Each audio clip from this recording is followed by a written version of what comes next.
Et si je vous disais que votre lutte contre la luxure, votre guerre silencieuse contre l'impulsion sexuelle, n'est pas une faiblesse, c'est une guerre, et pas n'importe quelle bataille. C'est celle qui se dresse entre vous et l'ascension de votre puissance spirituelle. Chaque fois que vous refusez la tentation, vous n'évitez pas seulement le péché. Vous libérez l'autorité. Une autorité que le monde ne peut voir, mais que le monde spirituel ne peut ignorer. Il ne s'agit pas seulement de maîtrise de soi. Il s'agit d'un but. Il s'agit d'un feu sacré. Il s'agit du poids divin que vous êtes né pour porter. Et si vous regardez ceci en ce moment, vous savez déjà, au fond de vous, que vous n'avez jamais été destiné à être moyen. Vous le ressentez. Ce tiraillement silencieux dans votre poitrine. Cette étrange déconnexion avec la foule. Cette façon dont la luxure tente de vous maintenir en bas, parce que le ciel vous appelle à un monde plus élevé. Soyons clairs, 90 jours sans sexe, 90 jours sans masturbation, ce n'est pas une simple cure de désintoxication, c'est une renaissance spirituelle. Car lorsqu'un homme se sépare de tout ce qui l'affaiblit, il devient le réceptacle de quelque chose de sacré, de féroce, d'éternel. Et ce qui se passe après ces 90 jours pourrait bien vous choquer. Alors ne clignez pas des yeux. Ne passez pas à côté. Ne détournez pas le regard. Ce message ne s'adresse pas à tout le monde. Il s'adresse aux élus. Et si ce mot éveille quelque chose en vous, vous savez déjà qui vous êtes. Cliquez sur « J'aime » maintenant. Abonnez-vous si ce n'est pas encore fait. Et laissez 99 dans les commentaires en signe d'alignement spirituel, car le 9 est le chiffre de la finalité. Et vous êtes sur le point de mettre fin à un cycle pour accéder à votre véritable vocation. Commençons. On vous a dit que l'énergie se résumait à des calories, à du mouvement, à du métabolisme. Mais laissez-moi vous montrer ce qu'on ne vous a jamais appris à l'école. En vous abstenant, en rompant avec le cycle incessant de l'épanouissement sexuel, vous ne préservez pas seulement votre force physique, vous réveillez votre énergie spirituelle, et cela commence subtilement. Vous vous réveillez un matin et vous vous sentez plus vif. Vous entrez dans une pièce et les regards changent. Votre regard s'ancre. Il est intense. Parce que vous ne dispersez plus votre pouvoir. Vous le concentrez. Et voici la partie que personne ne vous dit. Lorsqu'un homme cesse de libérer sa semence sans but, sa voix change. Sa posture se transforme. Sa démarche devient plus lente, plus lourde, plus posée. Parce que son énergie ne fuit plus dans le vide. Elle reflue en lui.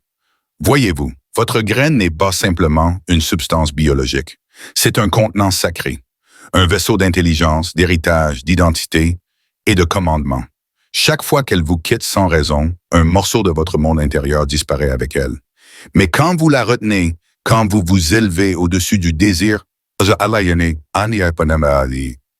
votre système nerveux se rééquilibre, votre esprit s'apaise et votre âme aussi commence à briller. Oui, briller, mais pas comme une lumière, plutôt comme un poids.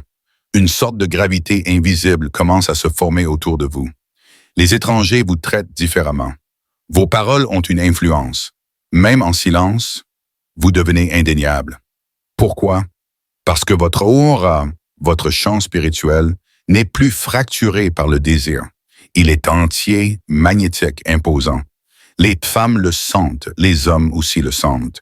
Mais la plupart ne comprendront pas ce que c'est, parce que cette énergie ne crie pas, elle ne supplie pas, elle n'agit pas, elle est. Et quand vous entrez dans cet espace où votre essence est pleinement intacte, vous commencez à vous rappeler qui vous êtes. Pas celui que le monde vous a dit d'être, mais la version de vous-même que le ciel a murmuré à l'existence.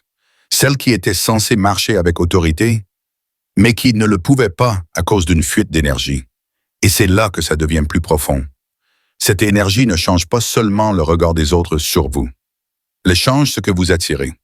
Les personnes aux intentions cachées se sentiront soudainement exposées face à votre présence. Des opportunités autrefois ignorées s'ouvriront à vous.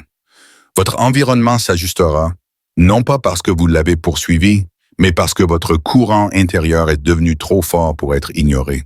C'est pourquoi l'abstinence, la véritable abstinence sacrée, est une arme. Elle transforme les hommes faibles en piliers. Elle transforme le bruit en vision. Elle transforme la distraction en direction. Mais laissez-moi vous prévenir, ce changement n'est pas confortable. Vous sentirez des pulsions monter comme un feu dans vos veines. Votre corps tentera de se rebeller. Votre esprit hurlera pour s'échapper. Parce que ce que vous faites est rare, dangereux, révolutionnaire. Vous perturbez un système conçu pour vous maintenir dépendant, vide et spirituellement sous sédation. Mais si vous tenez bon, si vous restez enfermé, vous atteindrez un moment où la tentation s'estompe et où le pouvoir prend le dessus. Et quand ce jour viendra, vous n'aurez plus besoin de dire qui vous êtes. Votre énergie parlera pour vous. Et croyez-moi, elle parlera fort, mais ce n'est que le début. Car une fois que votre pouvoir commence à monter, les épreuves aussi. La phase suivante, c'est là que la plupart des élus se font piéger. Pas de l'extérieur, mais de l'intérieur. Et ce qui se passera ensuite déterminera si vous remontez ou si vous retombez dans le cycle. Parlons-en maintenant. Il y a une raison pour laquelle la plupart des hommes aujourd'hui se sentent perdus, même les plus forts, même ceux qui semblent avoir tout sous contrôle. Ils ne sont pas paresseux. Ils ne sont pas brisés. Ils sont embrumés, aveuglés par un film invisible, un nuage qui plane sur eux. L'esprit est comme la fumée, après qu'un feu spirituel a été étouffé. Et savez-vous ce qui en est la cause? La luxure. Pas seulement l'acte, mais le flot constant d'images, d'envies, de fantasmes et de fausses dopamine qui envahit le cerveau chaque jour. Et vous ne vous en rendez même pas compte. Cela commence par un regard, un défilement, un clic, et avant même de vous en rendre compte, votre bande passante mentale est épuisée. Vous ne parvenez plus à vous concentrer, vous n'arrivez plus à finir ce que vous avez commencé. Vous n'arrivez plus à entendre Dieu parce que votre esprit est saturé. Il ne s'agit pas de morale, il s'agit d'une guerre mentale, car la luxure n'affecte pas seulement vos pulsions, elle brise votre vision intérieure. Et quand vous ne voyez plus, vous ne pouvez plus construire, vous ne pouvez plus diriger, vous ne pouvez même plus savoir qui vous êtes. Mais un miracle se produit quand vous débranchez enfin. Au moment où vous brisez le schéma, quand vous coupez le signal qui nourrissait votre chair et affamait votre âme, tout s'intensifie. Mais des téléchargements spirituels, des pensées profondes, des stratégies, des révélations.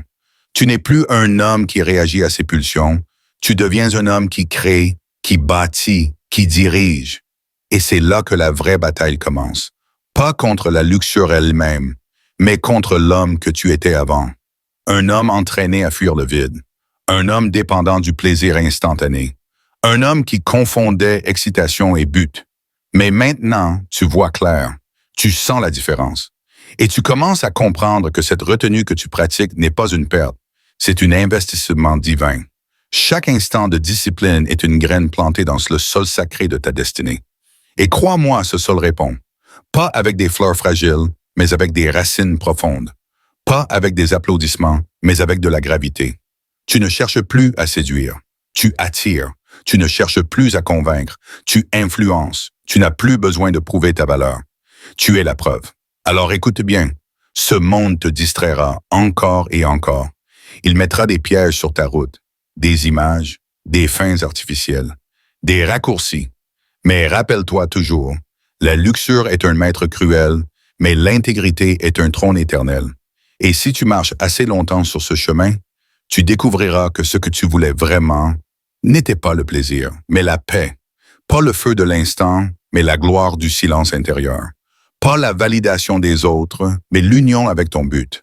Ce message n'est pas pour tout le monde, il est pour toi. Car si tu es encore en train de lire ceci, c'est que ton âme a reconnu l'appel. Tu n'es pas faible, tu es en formation. Et chaque jour d'abstinence, chaque victoire silencieuse, te rapproche de la version de toi que Dieu attend depuis toujours. Retiens ce que si. Un homme aligné spirituellement est plus dangereux qu'un million d'hommes perdus. Soit ce danger sacré, soit cette voix qui n'a pas besoin de crier, soit cette lumière qui dérange les ténèbres. Et quand tu regarderas derrière toi un jour, tu ne verras pas ce que tu as abandonné, tu verras ce que tu as conquis. Tu pensais combattre la luxure, mais en réalité, tu étais en train de te libérer toi-même. Ce combat n'est pas sexuel, c'est spirituel. Ce n'est pas ton corps que tu domptes, c'est ton énergie vitale que tu rediriges. Vers ta mission, vers ta vision, vers ton ascension. Souviens-toi, les hommes qui contrôlent leurs pulsions contrôlent leur destinée. Et ceux qui tombent à genoux devant leurs désirs ne construiront jamais un trône où s'asseoir. Alors marche, même seul, même dans le silence, parce que ce silence est celui dans lequel naissent les rois.